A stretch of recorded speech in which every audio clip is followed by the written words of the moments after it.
السلام عليكم ورحمة الله وبركاته. الفيديو اللي فات جاوبنا فيه على سؤال: هي اللحمة بتتغسل ولا لأ؟ وإن شاء الله هسيب لكم رابط الفيديو ده في صندوق الوصف أسفل الفيديو، وكمان هسيبه لكم في شاشة نهاية الفيديو ده. النهاردة بقى بإذن الله هنجاوب على سؤال: هي الكبدة بتتغسل ولا لأ؟ وعلشان نعرف الإجابة على السؤال ده هنسأل نفسنا سؤال: هي ليه أصلا ممكن نغسل الكبدة؟ لو احنا بنغسل الكبدة عشان فيها دم، فالكبدة أصلا عبارة عن تجمع دموي. ولو احنا بنغسل الكبدة عشان ليها ريحة مش كويسة أو ريحة منفرة، فالكبدة دي كبدة مش سليمة أو كبدة مش طبيعية. الكبدة السليمة الطبيعية ريحتها مقبولة جدا، ممكن يكون فيها سنة زفارة لكن زفارة مقبولة، ريحة طبيعية ومقبولة. لو الريحة عندي في الكبدة ريحة مش مقبولة أو ريحة منفرة، إذا الكبدة دي كبدة فاسدة، ممكن تكون اتخزنت لفترة طويلة في ظروف تخزين غير سليمة. أما لو أنا بغسل الكبدة لأن سطحها لزج وملزق، فدي برضو كبدة مش سليمة. الكبدة السليمة سطحها رطب مش ملزق. ولو بنغسل الكبدة عشان نموت الميكروبات الموجودة فيها، فللأسف الميكروبات مش بتموت بالمية، الميكروبات بتموت بالحرارة. وزي ما قلنا قبل كده إن درجة حرارة 72 درجة مئوية أو 70 درجة مئوية فيما فوق هي درجة كافية جدا إن هي تموت الميكروبات اللي ممكن تكون موجودة عندي في اللحمة أو في الكبدة. ولازم نتأكد ان الكبدة من جوه مستوية، يعني مش سطح الكبدة بس خدت لون من فوق ومن تحت. لو احنا مقطعينها شرايح او مقطعينها حتى قطع كبيرة، لازم نتأكد ان قلب الكبدة نفسه لونه مش وردي، لا واخد لون النضج، مفيهوش دم من جوه ولا لونه وردي. لازم نتأكد ان القطعة بالكامل، قطعة اللحم او الكبدة، ان هي مستوية كويس. في مشكلة بقى كمان لو احنا بنغسل الكبدة بالماء الجاري تحت الحنفية. في زي ما قلنا برضو في فيديو اللحمة ان في نقاط من المية اللي احنا بنغسل بيها دي هتكون محملة بالميكروبات، وهتطرطش في المطبخ وعلى سطح الحوض، وهتعمل كروس كونتامينيشن او هتعمل عدوى في المطبخ. كمان نسبة الرطوبة، احنا بنغسل الكبدة بالمية فهيكون فيه نسبة رطوبة. نسبة الرطوبة دي هتكون عامل جيد لنمو الميكروبات على سطح الكبدة. ده غير ان احنا لما بنيجي نشوح الكبدة فالمفترض ان احنا بننزلها في زيت سخن او سمنة سخنة، بنقول عليها زيت مقدوح، عشان تتحمر وتاخد لون حلو. لو انا غسلتها سطح الكبده هيبقى رطب، هيبقى عليه ميه. الميه دي تعتبر ماده عازله بين الكبده وبين الدسم بتاعي او السمنه او الزيت اللي نازله فيه سخن. لما تبدا الميه تتبخر الموجوده على سطح الكبده هتاخد وقت. الكبده اصلا ما بتاخدش وقت على ما تستوي، هتتبخر وتعمل بخار ميه، هتديني طعم الكبده المسلوقه. وعلشان تاخد اللون اللي اصلا منزلاه في الدسم فيه او في الزيت فيه، هيكون اخد وقت وعدى وقت، هتبدا الكبده معايا تشد. يبقى انا اصلا كمان لو عايزه انزلها بتشويحه او ان انا اشوح الكبده، فالمفروض ان انا ما اغسلهاش، بالعكس المفروض يكون سطحها جاف جدا. كمان غسيل الكبده هيفقدها جزء من قيمتها الغذائيه.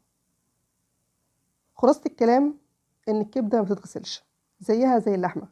طيب يا دكتوره، احنا يعني بنحبش الريحه بتاعه الكبده، بيبقى فيها برضو سن زفاره وما بنحبش الريحه بتاعتها ديت، نعمل ايه؟ ممكن نعصر عليها ليمون او خل، او ليمون وخل الاتنين مع بعض. وطبعا يفضل لو احنا بنستخدم خل يكون خل طبيعي مش خل مصنع او خل صناعي. وانا طبعا عملت لكم فيديو قبل كده عن الفرق بين الخل الطبيعي والخل الصناعي، ونسيب لكم ان شاء الله رابط الفيديو في صندوق الوصف وفي شاشة نهاية الفيديو. احنا كمان بدل ما نغسل الكبدة ممكن نمسح سطح الكبدة بمنديل مطبخ ما يكونش ليه اي ريحة، وابدا ان انا انشف بيه سطح الكبدة زي ما احنا شايفين كده. اي دم موجود عليها انشفه من عليها عشان يبقى سطحها جاف مش رطب. في بقى حاجة افتكاسة كده أنا مش عارفة بصراحة، معرفهاش أي أساس علمي، هي إن إحنا بننقع، أو في بعض الشيفات يعني بينقعوا الكبدة في لبن، بيقولك ده عشان بيخلص الكبدة من السموم. هي الكبدة أصلا وظيفتها تكسير السموم مش تخزينها. الكبدة مش مخزن للسموم، الكبدة بتكسر السموم الموجودة في الجسم، بدل ما هي مركبات سامة بتجعلها أقل سمية. وبعد كده بتبدأ تحولها، تروح للكلى والكلى تتخلص منها عن طريق البول إلى خارج الجسم. فإذا الكبد زي ما قلنا هو مكان تكسير السموم وليس تخزين السموم. فالكبدة ما فيهاش سموم عشان خاطر نحطها في لبن أو نقعها في لبن عشان اللبن يخلصني من السم اللي هو أصلا مش موجود في الكبدة. عايز اقول لكم كمان ان الكبده مصدر مهم جدا للحديد وفيتامين A وفيتامين D والكالسيوم والفوليك اسيد والاوميجا 3 والبوتاسيوم وفيتامين سي وغيرها من الفيتامينات والمعادن. ولكن بعض الاطباء بتنصح السيدات الحوامل بعدم تناول الكبده في الاشهر الاولى من الحمل، وده بسبب ارتفاع فيتامين A في الكبده. طبعا فيتامين A هو من الفيتامينات المهمه جدا في الجسم، واللي بيساعد على تحسين النظر، ولكن زيادته خصوصا عند السيدات الحوامل في الاشهر الاولى ممكن تعمل تشوهات في الأجنة. كمان الكبدة زيها زي الفراخ، زيها زي اللحوم النية، ممكن يكون موجود فيها ميكروب السالمونيلا، وده أحد الميكروبات المسؤولة عن التسمم الغذائي. لذلك بنقول ان احنا لازم نسوي كويس جدا اللحمة او الكبدة او الفراخ عشان نقتل الميكروبات، لان الميكروبات دي بتموت عند درجات الحرارة العالية. في دولة عربية شقيقة بياكلوا الكبدة نية وبيسموها السودة. طبعا اللي يعرف اسم الدولة دي ايه يكتبها لنا في الكومنتات. ودي خطر طبعا جدا، خطر اكل الكبدة النية، وممكن يعرضهم لخطر التسمم الغذائي. في ناس بتجيب الكبدة البلدي الطازة وبتحطها في الفريزر شوية عشان تتجمد وتقدر تتعامل معاها وتقطعها. طبعا غسيل الكبدة سواء قبل التجميد أو بعد التجميد أو قبل التقطيع أو بعد التقطيع ما بتتغسلش. بالنسبة للكبدة المجمدة المستوردة دي طبعا بقى دي بالذات ما بتتغسلش أبدا. دي لو اتغسلت الدم اللي جواها أو النسيج بتاعها كله هيتهري وينزل في الغسيل، لأن هي بيكون النسيج بتاعها اتهتك واتهرى من طول فترة التخزين في الفريزر والتجميد بتاعها. طبعا الكبدة المستوردة مصادرها كتير جدا وأنواعها كتيرة، سواء بقى هندي أو سوداني أو برازيلي أو أمريكي أو نيوزيلندي أو غيرها. أيا كان مصدرها فهي غالبا بتكون جاية شحن عن طريق البحر، وبتفضل بالشهرين والتلاتة في البحر، وكل دي بتكون من فترة التخزين بتاعتها. عشان كده في كام نقطة كده المفروض انكم تاخدوا بالكم منها وانتوا بتشتروا الكبدة المستوردة المجمدة. أول حاجة لازم تشتري من مكان موثوق منه، مكان انت واثق ان بيجيب كبدة نوعها كويس، كبدة بقري نوعها كويس ايا كان مصدرها بس نوعها كويس. تاني حاجة وانت بتشتري بص على البيانات المكتوب عليها. اوعى تشتري حاجة مجهولة الهوية، اوعى تشتري منتج مش مكتوب عليه بيانات ولا معروف ده اصله ايه او مصدره ايه او انتاج تاريخ كام او صلاحيته هتنتهي امتى. ما ينفعش اي حاجة تشتريها لازم تبص على الداتا المكتوبة عليها، بص على تاريخ الصلاحية اهم حاجة، وشوف المصدر بتاعها جاي من انهي دولة. تاريخ الصلاحية لو لقيت فترة انتهاء الصلاحية بتاعته قربت ما تشتريهاش، ما تشتريش الكبدة حتى لو كان عليها عرض مغري وكان نازل عليها خصم كويس.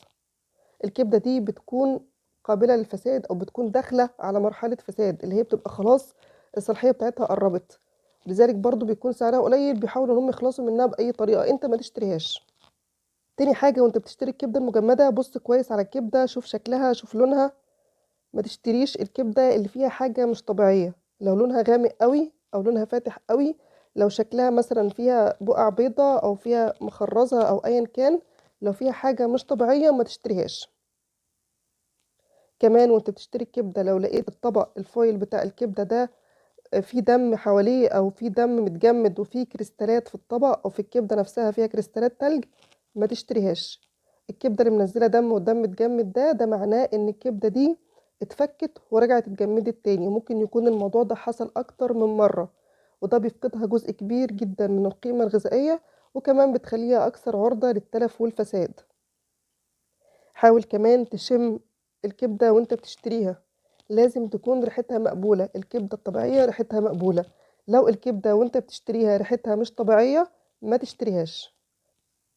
وطبعا هي الكبدة البلدي الطازة أفضل من الكبدة المستوردة، ولكن لو اضطريت انك تشتري كبدة مستوردة فاشتريها بالشروط اللي احنا قلنا عليها او اتأكد من الحاجات اللي احنا قلنا عليها. وكمان خلي بالك وانت بتشتري الكبدة المستوردة بص كويس على التلاجات وعلى الفريزرات اللي بيخزنوا فيها الكبدة في السوبر ماركتس، اتأكد ان هي متوصلة، اتأكد ان كلها التيار شغال فيها، تيار الكهرباء شغال فيها، مش ان هي بتفصل شوية يريحوها فالحاجة تفك فيها وبعدين يرجع يشغلوها تاني فترجع تتجمد مرة تانية. اتأكد ان هي متوصلة، لان في سوبر ماركتس كتيرة خصوصا كمان في ثلاجات العرض بيفصلوا الكهرباء عشان يوفروها. انت تتأكد ان هي حتى على الاقل وانت بتشتري ان هي متوصلة بالكهرباء وان الثلاجات والفريزرات في الماركتس شغالة.